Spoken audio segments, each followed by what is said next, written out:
વાલ્મીકી સમાજનો મોરચો કોર્પોરેશનના પ્રાંગણમાં રજૂઆત કરવા આવ્યો. વાલ્મીકી સમાજનો મોરચો કોર્પોરેશનના પ્રાંગણમાં રજૂઆત કરવા આવ્યો હતો.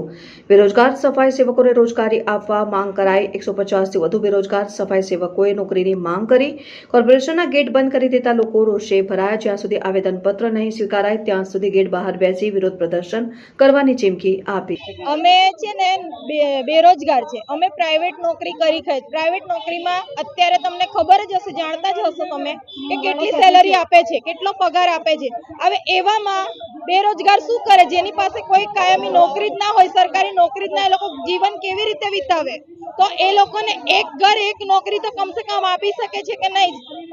અને મારો સવાલ બીજો એ છે કે આ જે હમણાં તારું માર્યું છે એ જગ્યા જનતાની છે, કાયદેસર જનતા ટેક્સ આપે છે, તો એને તાળું મારવામાં કેમ આવ્યું છે? જનતાને અંદર કેમ નથી આવવા દેતા? માર્કેટના ગેટે, મોટી માર્કેટના ગેટે કમિશનરની ઓફિસની સામે તાળું મારવામાં આવેલું છે. તો અમારો સવાલ એ છે કે તમે અમને અંદર કેમ નથી આવવા દેતા? અમે નથી ચોર? તમે કમિશનરને બોલાવો અને અમે કમિશનરને પૂછીએ કે તારું ને દોયડું કેમ માર્યું છે. અમારે જે પૂછવું છે કમિશનરને પૂછે.